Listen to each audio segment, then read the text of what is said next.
In this episode of Carpe Diem. A good night's sleep, is that nothing but a dream for you? The benefits of sleep are as important as diet and exercise for a healthy life. Carpe Diem. Seizing the day for Canadians as we age. Welcome. On this show, we'll be talking sleep. Why do so many of us have trouble getting our beauty rest? Let's start the show with someone that sure knows how to fill their waking hours. Today's Zippy Zoomer. 1, 2, 3, go on. You did really well. You're so beautiful, aren't you? Ow, ow, ow! Not serious. Oh, you're gonna go. We are back with our Zippy Zoomer. We're here in Vancouver this week with Dr. Anne McDonald at the only strictly bird hospital in Canada. Oh my gosh, look at this.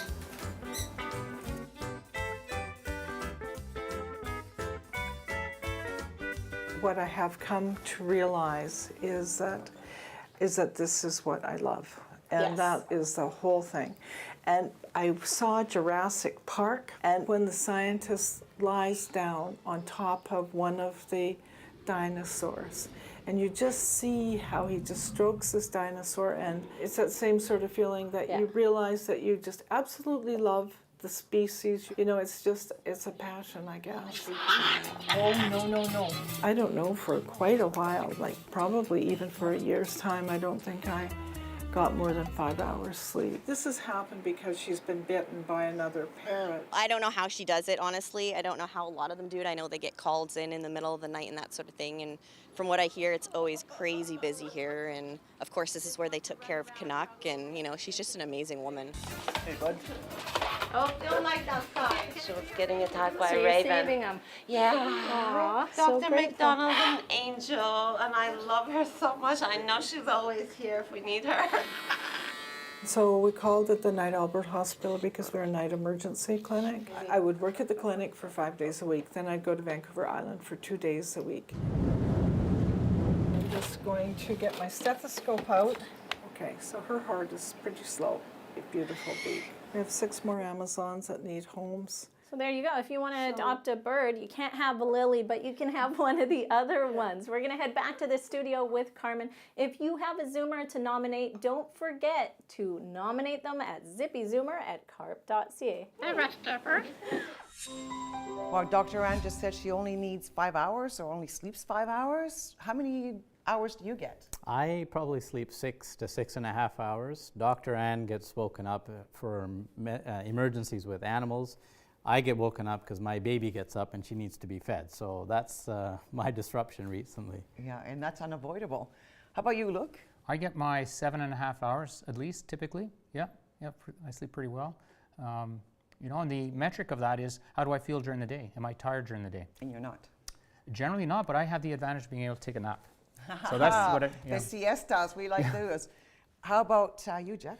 No, I used to get around 5.5 hours of sleep, just like Dr. Ann. It didn't bother me. I would get up regularly at 5:30, in bed by 11, drift off maybe 11:30. No adverse effects that I knew of. That's really good. I'm always struggling to get more sleep, so that's why this panel is really interesting to me. When we come back, we'll discuss how much sleep we really need as we age and why we can't seem to get enough. But first, your experience with snoozing. I do actually find I'm getting a little bit less sleep, and I'm not sure why. I used to need the standard 8 hours, and now it's 7, or sometimes less. It's probably about 7.5 hours a night. I am really sleeping less. However, I have unusual sleeping habits.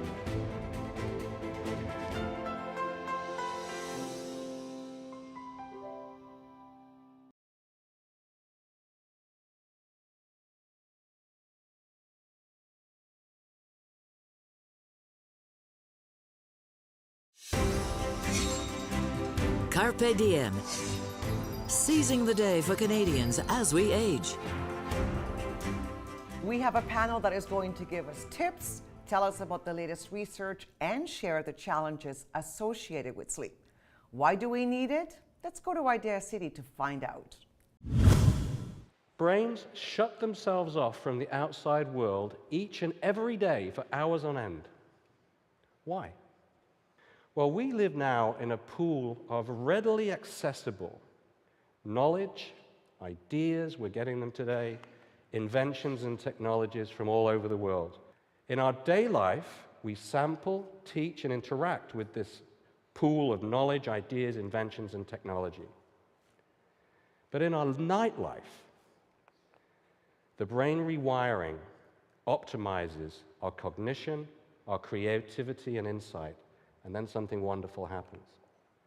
We put knowledge back into that expanding pool. Our experiences with those ideas and technology is changing our brains each and every day. And sleep is boosting the process, so the very next day, we can have greater ideas, greater insight, and invent greater technology.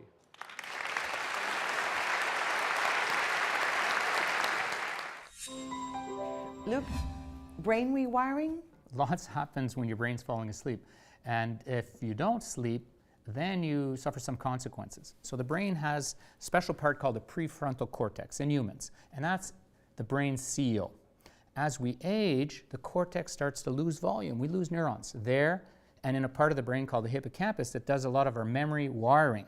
Sleep deprivation is kind of a double whammy as you're aging. And as it was also explained to me, is your brain produces byproducts, much like an engine produces exhaust gas, and that stuff has to be washed out by deep sleep. I think they were called beta amyloids or something, but they're not good. In fact, they're linked to early cognitive dysfunction, so your sleep is crucial, based on what I've been told. So you're in the right business, Farouk, because you help us get a good sleep. Yeah, and equally important, whilst we sleep, as you probably know, that your body also goes through a recovery phase. So not only cognitively, but also emotionally at the same time. So we have to allow our body to get into that deep REM sleep. And whether it's the right pillow or the right mattress, whatever the environment that you create, these are key important things to allow your body to go through that recovery. Now we need to talk about sleep disruptors. The most common, snoring. Why do we snore? Watch this. If the airway in the middle of the night becomes smaller, now the body is trying to fit the same volume or the same size of breath through a small pipe. And that small pipe, the only way to fit a regular sized breath is for air in that region to move faster. And that faster air going through a small pipe can cause a vibration, and that's what the sound of snoring comes from. And Jeff, that describes your personal experience. Yeah, apparently I snored. Didn't bother me, so I really can't speak to it firsthand. But at the end of the day, I didn't think I had any problem sleeping. Okay, I would go to bed at a fairly regular time, wake up without an alarm clock at a fairly regular time. But when I had it studied, I suck at sleeping. My sleep efficiency was way, way below norm, both in terms of how long I slept and the quality of sleep. And that was because of something called sleep apnea. And basically, you stop breathing. I think I was measured at 318 times, just over 6 hours of sleep. Not good. And when you're carrying a few extra pounds, as many seniors do, if you've got heart conditions, respiratory conditions already pre-existing, it just makes it considerably worse. So you need to take action, get tested. People are not really aware of how well they're sleeping. Exactly. So if you're, I had no idea. You're right. And how you can find out often is how you're doing in the afternoon. Are you very drowsy? Do you need a nap? Do you need a long nap? Are you making errors, etc.? Or you can go to a sleep clinic and get tested, and they'll let you know. And for me, I was getting my 6.5 hours of sleep, but I wasn't feeling all that rested all the time. And since we've then got an adjustable base, so now I sleep elevated 2 to 3 inches. My wife doesn't nudge me to wake up from the snoring because that's eliminated, and I feel much more refreshed. So it speaks to these maybe early I got rid onsets. of the wife. Oh, okay. Well. From the on the research side, it is actually the case that the bed that you're sleeping on makes a difference, and it's as you would expect. If you're sleeping on a bed of rocks, you won't be able to sleep very well. Exactly. So, and I guess you've the time factor as well. There comes a point where you have to get rid of your mattress and get a new one. Yeah, we want to talk a lot more about all of this, but we're going to take a short break. But before that, we asked you about your sleep routine. Well, I do everything I shouldn't be doing. Like I play on my iPad, and I sometimes go for a run, and I keep active, and I don't do any of the things I should be doing to have a restful night. I listen to some meditation apps, some sleep stories, things like that. Yeah, maybe read a little bit, something financial, which I'm interested in. It puts me to sleep even.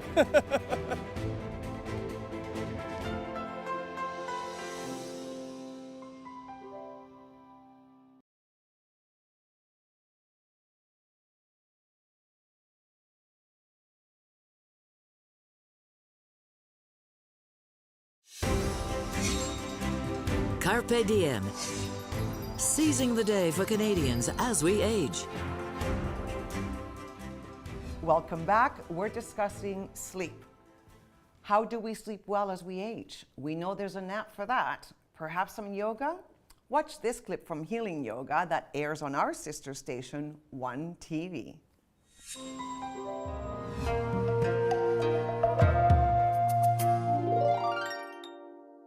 Just come onto your hands and knees. And then maybe you have some rolled up towels or rolled up blankets. You can use that to support your head. We'll come into this child's pose. The seat goes back. And then the forehead comes onto the support. The arms come out. And we rest. You start to feel a little bit easier in the breath. Let the out-breath be complete and pause at the end of the complete out-breath. That will help you calm your mind. Let the in-breaths move the ribs out and up. Feel this telescoping effect. Maybe you feel your sit bones moving back and your ribs moving out and up towards your shoulders. And then to come out of the pose, you just take your arms and then use your upper body strength to lift you up. So if you're having trouble sleeping, you can try child's pose with a support under the forehead.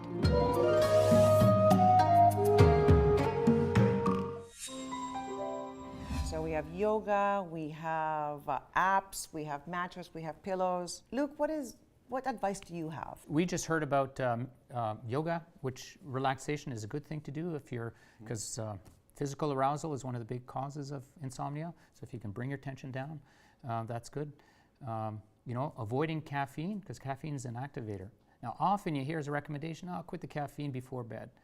Actually, if you can take it out altogether, if you've got serious problems, you might find a big difference. Try that one. And tell us about your app. Okay, so I have an app called My Sleep Button, and the way it works is actually it reads to you a collection of words or phrases like night that you're meant to imagine. So you imagine these things one after another. So night, you would imagine the nighttime. A hill. A hill, you imagine a hill. So what you're doing is you're shuffling your thoughts, and while you do that, that keeps your mind off your concerns. That means that they won't be keeping you awake. But also, we want to put the user in a state that's similar to falling asleep. And when you fall asleep normally, your mind starts to drift. Your thinking is less coherent. It's a bit like you've had a couple of drinks, and then you pass out and fall asleep. So the theory is that if we can get the brain into a state that's very similar to sleep, we can trick it into thinking that, hey, I'm falling asleep. It's okay to fall asleep. One of the things in alignment with what you're saying is, if you get a bed that has a built-in massage unit, and you're laying there and allowing your body to just kind of go through that, you're kind of experiencing and feeling that in your body, taking your mind and thoughts away from everything else. And that's really what will help kind of ease that. I'm glad you mentioned massage, because tension is one of the major sources of arousal. And we often carry a lot of tension. Massage is a nice way to get rid of that tension. It's less effortful. Yeah. Well, I'm going to get a plug in for drinks. 1 or 2 shots of medicinal scotch at night is a great, no, all right. It'll help you fall asleep. Sorry. The wrong way, right? But then it'll wake you up. Yeah, but at the end of the day, certainly in my case where I've been diagnosed with apnea, I'm now forced to resort to a machine to help me make sure the breathing is done properly. But it has changed both the quality of sleep and the deepness that I attain during sleep and the length of time. What about the position of your sleep? Can that affect you? Watch this. Experts advise that the best side to sleep on is the left side. Here's why. 1.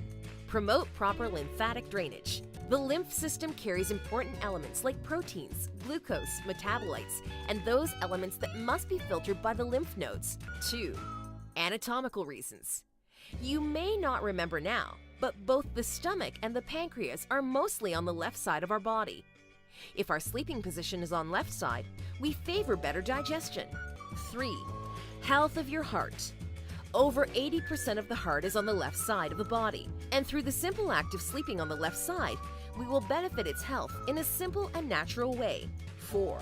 Are you someone who takes naps? If you are someone who always takes a nap, or someone who feels obligated to do so after eating a lot, then remember to sleep on the left side. This will favor digestion. 5. For the health of our spleen.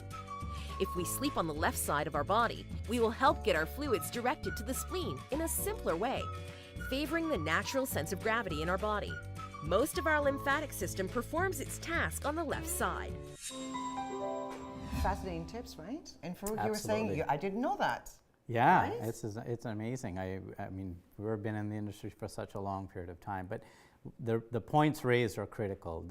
People often come in and we ask them, how do you normally sleep? And well, I sleep on my stomach, and that's predominantly how I sleep. And we're trying to train people through the different types of mattresses and pillows that sleeping on your side is the best. I didn't realize sleeping on your left side is so good, so it was interesting. Well, a physiotherapist of mine suggests that I sleep with a pillow, a thin pillow actually under my knees, because I tend to sleep on my back. A lot of people have preference, so you have to consider that as well. And I'd say if somebody's got physical problems, that seeing a physiotherapist and talking to them about sleep could give them some interesting tips. What tricks have you found to get a good night's sleep? My perception was I was getting a good night's sleep. I've been getting up on my own without alarm clocks at between 5:15 and 5:30, like for 50 years. Started as a farm kid. I guess that's where it started, but didn't suffer from any ill effects. Didn't have to nap and so I had no idea. I drink coffee, literally. I can drink a cup of coffee and go to bed 15 minutes later. There was nothing that was an early warning signal per se until I took this study. Okay, got involved in something, and it was aiming for something completely different, but through that, the suggestion was made, baby, you better go get that checked. Okay, so the way I get good night's sleep now is through the aid of a machine that forces air, as you saw earlier. It just forces air in to make sure your airway does not collapse, which is a problem associated with aging. Not to beat the caffeine thing to death, but a lot of people think that caffeine doesn't affect their sleep, but it actually, the effects are unconscious. Your sleep is lighter, it's more fragmented, you're more likely to wake up. Caffeine, the blue light from our devices, say don't watch movies or anything like that. So that lady that we saw that plays on her iPad, that's the wrong thing. Well, the nice thing about the iPhone now, and I think they have this on Samsung as well, is that there's night shift, which basically allows you to turn off that blue light, right? So you got two things. You got the stimulation of the phone. We have a sleep app, but its utility will depend on your self-regulation. If you're the kind of person who has to check their email or can't stop themselves from checking email or whatever, then you shouldn't have the phone by your bedside, right? And of course, you need to turn your notifications off. Turn the notifications off, only keep it with you if it is not disruptive. I turn it on silent. The next thing I want to hear from that is my alarm. So here's my tricks. Melatonin and a silk sleep mask, that's it. We're going to take a break, we'll be right back, but first, let's hear more about what you have to say about sleep. Well, I got one of those fancy foam pillows. It's awesome. And yes, my girlfriend's mattress needs replacing, and I notice a difference. So you want to make sure that your mattress and your pillow are comfy, cozy, that's for sure. One that suits your back and it gives you enough support. It's very important to have the right kind of pillow. I've got lots of pillows on my bed. One head, but about 20 pillows. And I have to prop up my neck correctly to make sure that I'm breathing correctly.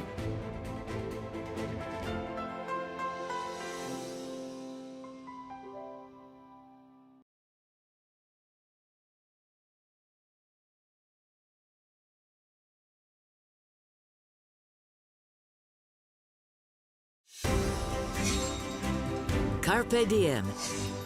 seizing the day for Canadians as we age. It's now time to go around the table for our panel's final thoughts on sleep. Farouk? Look, you can't get a quick fix by buying a mattress online. You need to take the time, and it's important that, especially when you're looking for a mattress, and I'm not sure how your experience has been, but you know, what you're looking for is something that's going to balance your temperature, it's going to keep you relaxed, and there's no motion in the bed. As long as you're looking for those kind of three things, then it's important. Well, sleep is important for your cognitive function, it's important for your emotions, it's important for your physical health, and the good news about sleep is that we can get better sleep if we do the kinds of things that are better for our overall health, that are better for our brain, and we can protect ourselves that way. Like exercise and diet, Like the usual suspects. Exercise, managing stress. And Jeff? And I'll echo what both gentlemen have said. It is crucial to have good quality, high quality sleep. And so I'm going to encourage you that if you even suspect that it's not, you know, you're not there, tired, yawning through the day, whatever you're looking at, just go and find out. Talk to the professionals, get tested if necessary. It's not hard at all, and it can be done at no cost in most sleep centers. So go get tested, make sure, because you cannot afford to miss out on a good night's sleep. So much more to talk about, gentlemen. We could do this for another hour. Thank you so much for being with us, and I'll want to talk to you individually because I need to go shopping and we need to talk a little bit more about the psychology of sleep. And that's our show. Remember, as our Carpe president Moses Neimer always says, the best way to keep going is to keep going. So stay zippy and Carpe Diem. Seize your day.